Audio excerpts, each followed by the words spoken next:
O most blessed Mother of God, supporter of the weak, joy of the grieving, patron of the insulted, see my troubles, see my sorrows, help me, as I am weak and humble.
I like Kovet. I thought to go only for 2 months in 1992, but the Lord decided otherwise. So I have been here for 7 years now. Our parish and the brothers at the Konevsky monastery have a lot in common. We are trying to solve the same problem. We are struggling with the passion of drug addiction. I first faced the problem of drug addiction rehabilitation at the Konevsky monastery. It was like an elementary school for me there. It was a school of prayer and of building. Not only the building of stone walls, but of rebuilding human souls. These walls have heard a lot of stories and confessions, seen many tears of young people who, despite their age, have passed through terrible suffering, bitterness and pain.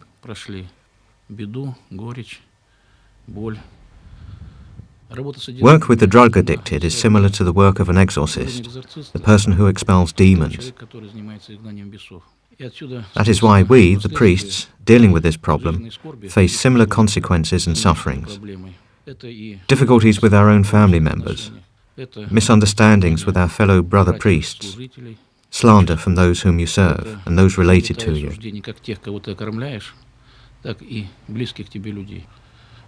Drug addiction is an experience of a spiritual struggle, alcoholism, a demonic obsession, and every person who deals with it has to understand that this path is not covered with glory and praise, but with grief, grieving, and still more grieving.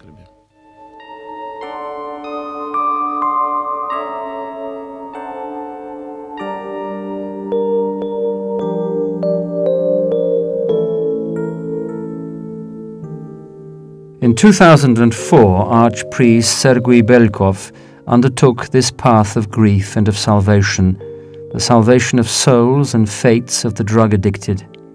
Halfway between St. Petersburg and Lake Ladoga, in the parish of the icon of Our Lady of Kovet, he founded the first Russian Orthodox drug rehabilitation center. The center follows the rules of a monastic community. For the rehabilitants, the obligatory church service and prayers and work is requested. Life here is built on the rules of a church community, the rules of a Christian family. With no medical intervention, up to 80% of those who come are cured by labor, prayer and love. State medical centers boast of 5 to 8% recovery rates at best. As a result, drug addicts from throughout Russia now come to this small parish.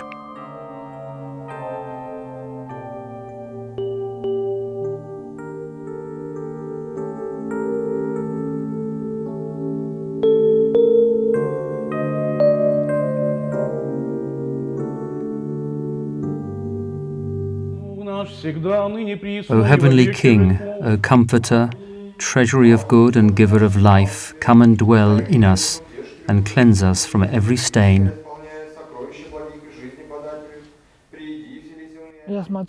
I look at myself now and I realize that I had been dead all this time. They say when a person becomes drug addicted, his soul hibernates. But I don't agree with that. It dies. God said, "You don't find me, I find you." So it was. I was just crawling on the floor at home, dying from pain. И меня потекли слезы вообще градом. И я попросил: Господи, I burst out crying, and I asked, God, help me out of this torture. And then everything began to change. It always starts like this. Cigarettes, then some kind of alcohol, marijuana, then something more serious, opium or heroin. And this then leads to prison.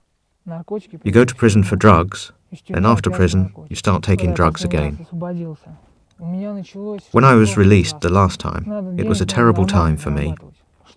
I only worked so that I could always have money for drugs. I was a pickpocket. I stole money from pockets and wallets.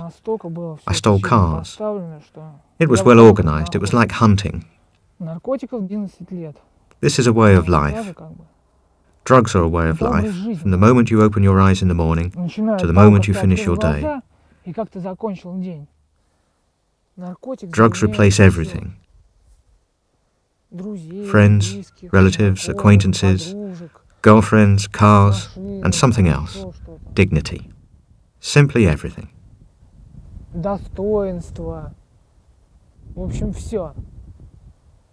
It's just like a cloth that erases everything and sets itself in this empty space. You had a girlfriend. The drug comes and says, why do you need a girlfriend when you have me? And you forget the girlfriend. You stick to the drugs. You have a car. The drug comes and says, why do you have a car? And you leave the car. Everything vanishes. Only the drugs remain. You won't meet any drug-addicted person who isn't familiar with a criminal environment or doesn't have a criminal background. How does it start? First, they steal. Then they sell drugs, or become prostitutes, or cheat, thereby gaining trust. In the beginning, there was one case that shocked me. A drug addict once told me that he found out that the wife of his best school friend had died. I don't know why or how, but she died. And the drug addict said that when he came to his friend with words of compassion, his eyes were searching for something he could steal for a dose. He managed to steal money from his friend's pocket, and the only human feature which remained in him was that he took only enough money for one dose. He didn't take all the money. But he said that he didn't care about his friend's grief. They love only themselves, if this can be called love, because this is hatred, in fact. The drug destroys everything.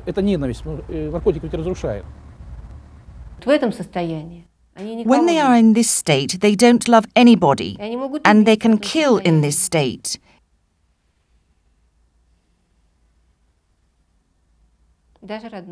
Even their own mother, if they need money for drugs. This is a reality that I almost experienced.